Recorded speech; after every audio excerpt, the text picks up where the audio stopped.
Salut, j'espère que tu vas bien. Aujourd'hui, on se retrouve pour une journée dans mon assiette. J'espère que ça va. Je t'invite à liker, à commenter et surtout, j'ai créé un groupe Facebook où on peut s'entraider pour perdre du poids ensemble. N'hésite pas, il est en barre d'infos. Aussi, la deuxième chose que tu peux faire à la fin de la vidéo, n'hésite pas à tirer ton petit guide qui va t'aider à perdre du poids. J'ai mis toutes mes informations qui m'ont aidé moi à perdre 10 kilos en 2 mois et demi. Mais surtout que, comme je dis très bien, faut pas se comparer à moi, mais ça peut vraiment vous aider à changer vos habitudes sans pour autant supprimer des aliments et surtout diaboliser des aliments. Parce que le but, c'est de perdre du poids sur le long terme et surtout ne plus les reprendre. Donc voilà, je te laisse avec le reste de la vidéo. Alors nous revoilà dans une journée de mon assiette. Donc je tiens à remercier les nouveaux abonnés. Donc aujourd'hui, j'ai décidé de faire une vidéo où je parle vraiment des plats super faciles à faire, surtout que là en ce moment les gens ont repris le travail et aussi il fait beau, donc c'est vraiment des recettes qui sont rapides à faire que vous pouvez refaire. Donc là j'ai décidé de faire une salade de choux pour changer un peu de la salade verte. Donc là vous avez juste à prendre différents types de choux. Donc là j'ai pris du chou rouge, du chou blanc. Oui, je l'ai un peu senti avant, mais parce que je voulais savoir l'odeur du chou. Et dites-moi aussi dans les commentaires si vous aussi vous aimez bien sentir vos légumes avant de les manger. Ça donne envie, moi ça réveille un peu mes papilles. Et donc j'ai mis un peu du chou, vous mettez un peu de carottes, donc tout ça vous pouvez. Moi j'ai acheté mes légumes au grand frais qui sont déjà coupés, non assaisonnés, mais vous pouvez faire la même chose avec des légumes, avec le chou en entier, que ce soit rouge ou des carottes. Surtout j'avais vraiment la flemme de couper mes petites carottes en petits morceaux, donc ça gagne du temps. Mais vous pouvez, si vous avez la machine, ça va très rapide, donc n'hésitez pas à le faire. Donc je mets des tomates et après j'ai décidé de prendre des radis parce que j'en avais envie. Vous pouvez aussi mettre un peu de beurre. Moi je n'aime pas les radis avec du beurre, donc là j'ai décidé juste de le mettre au-dessus de ma salade parce que j'aime bien, comme je vous ai dit, j'aime bien manger des plats colorés qui me donnent envie de manger. C'est le plus important, c'est pas parce que j'ai envie de perdre de la masse graisseuse que je me prive du goût et des couleurs. Il faut vraiment que les plats me donnent envie. Dites-moi aussi en commentaire si vous aussi vous avez besoin de manger des plats colorés pour vous donner un peu la pêche. Ah, n'hésite pas à commenter, à liker. Là aussi, et là, je vais prendre du concombre que j'enlève la peau parce que c'est pas bio. Mais bien sûr, si vous avez des concombres bio, la peau, c'est là où il y a beaucoup de nutriments, donc n'hésitez pas à le garder. Et là, comme je dis, je vais en mettre un peu de vert, mais ça va être arrivé par rapport à la concombre et non par rapport à des feuilles. La salade verte, pardon, des feuilles. Mais comme je vous dis, n'hésitez pas à jouer avec les textures. En plus, ça permet d'avoir un jeu de texture qui est vraiment pas mal. Donc voilà.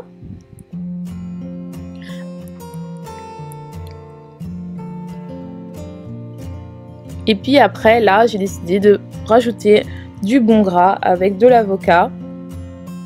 C'est vraiment pas mal. Ça donne vraiment un bon goût. Et puis après j'ai décidé de mettre du son d'avoine comme pour un peu épicé, donc n'hésitez pas à jouer avec des épices.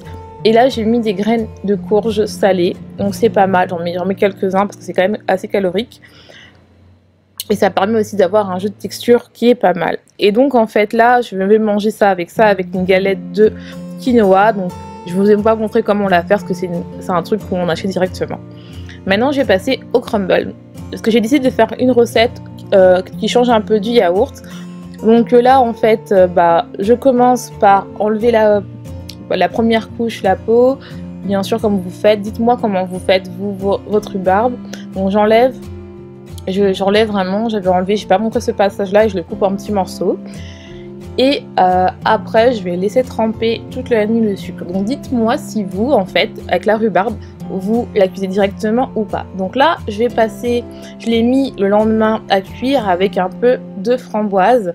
Donc vous pouvez laisser cuire pendant 5 à 10 minutes, faut pas que ça soit trop cuit sinon ça va devenir un peu une bouillie ou une compote. Bon moi j'ai laissé un peu trop cuire mais c'était bon. Donc là on va faire le dessus, donc je vais pas utiliser de beurre, je vais remplacer le beurre par de la compote de pommes. Donc là j'avais quand même pas mal de plats, donc j'ai pris toute la compote, ça fait 100 ml avec de la poudre d'amande. Donc vous pouvez rajouter du sucre parce que moi je n'ai pas rajouté de sucre, j'ai seulement gardé le sucre de la compote, et j'ai pris du son d'avoine pour vraiment avoir le côté genre comme un poudre pour l'émietter. Alors bien sûr vous pouvez refaire la même recette avec du beurre, du sucre et de la farine.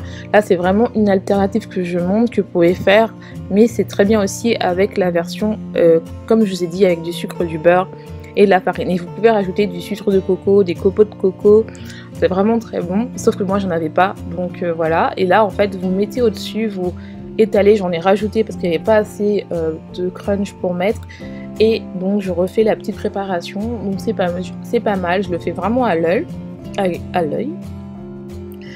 Donc voilà, dites-moi, n'hésitez pas, surtout si vous refaites les recettes, à me taguer sur Instagram. Comme ça, je saurai que les recettes sont plu, ou bien même si vous ne taguez pas, dites-moi si ça vous a plu. Voilà, n'hésitez pas à rajouter, à tester avant, à goûter s'il y avait assez de sucre dedans. Parce que là, c'est vraiment uniquement le sucre des fruits, parce que même quand j'ai fait, j'ai fait cuire la rhubarbe et la framboise, j'ai pas mis de sucre, donc c'est vraiment le sucre des fruits. Donc ça revient un peu comme ça, et après cuisson, ça fait ça, et c'est très très bon pour le goûter et le dessert de la journée. Là, c'est le jus maison. Comme je vous ai dit, j'ai arrêté tout ce qui était gazeux, j'arrête d'acheter le jus. Donc là, j'ai décidé de faire un jus avec des feuilles d'épinards, une orange, une pomme et du melon. Vous allez voir, c'est super bon. Ce que j'aime bien avec le melon, ça apporte une sorte de rondeur au jus, donc c'est vraiment bon. Donc là, pareil, j'épluche mes fruits. Je pense que tout le monde le sait faire. Alors, n'oublie pas de liker. Allez, vas-y, ça prend 5 minutes. Et de t'abonner. Donc voilà, je suis en train d'éplucher et de couper mes...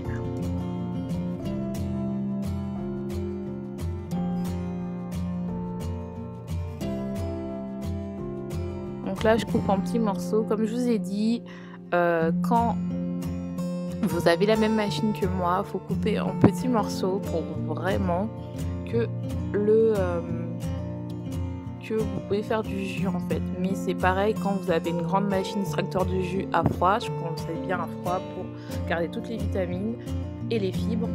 Donc n'hésitez pas, vraiment, vous mettez tout, vous n'avez pas besoin, ça prend moins de temps pour couper tous les petits, vous n'avez pas besoin de couper en petits morceaux. Ah oui, n'hésite pas à liker, vas-y, je te regarde, vas-y, like et abonne-toi. Donc là pareil, je coupe pareil avec le melon et je coupe en petits morceaux. Et là, comme d'habitude, j'alterne entre les pommes, le melon et l'orange. Et voilà, vous avez après, à la fin, ça sort du jus, ce qui est un peu le but du truc en fait.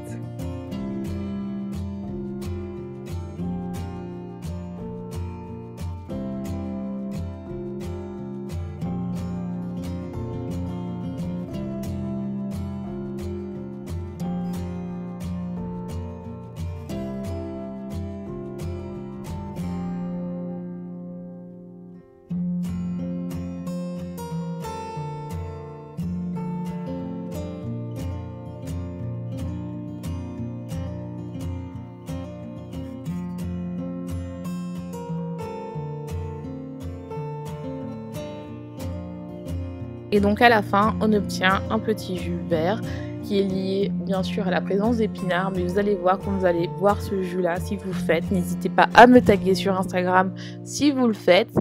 C'est que vous sentez pas les épinards, c'est juste que votre jus sera moins sucré parce que vu que j'essaye de, comme je vous ai dit, d'augmenter ma part de légumes. Donc on passe au dîner. Alors là j'ai décidé de faire de la patate douce avec des ribs. Donc comme je vous dis, vous pouvez, tous mes plats sont modifiables. Si vous ne mangez pas de porc, vous pouvez faire des ribs au beurre, vous pouvez faire avec du poisson tel que du saumon, vous pouvez faire ça avec du soja. C'est vraiment, c'est modifiable, c'est juste des idées que je vous donne. Donc vous n'avez pas besoin de caler parfait.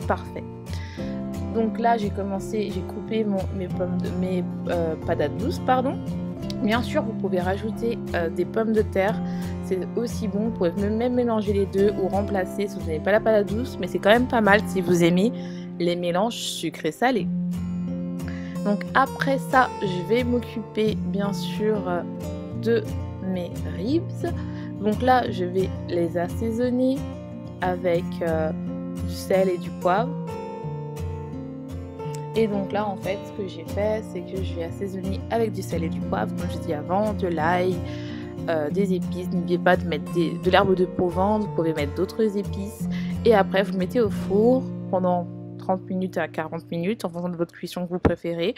Et vous tombez ça. Et j'ai rajouté ça avec de la salade de choux, comme j'ai fait. C'est la même que ce matin, sauf que je l'ai refaite parce que j'ai tout mangé à midi. Elle est tellement bonne. Là, on passe...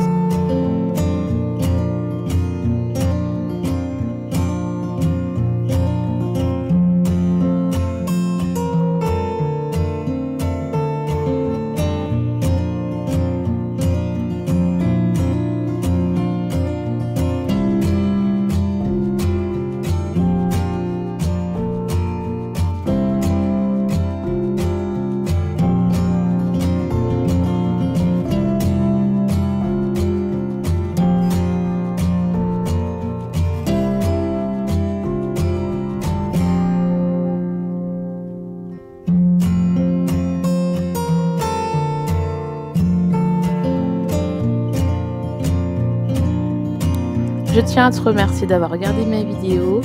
N'oublie pas de liker, de commenter, de partager et surtout de t'aider ton petit guide à la fin.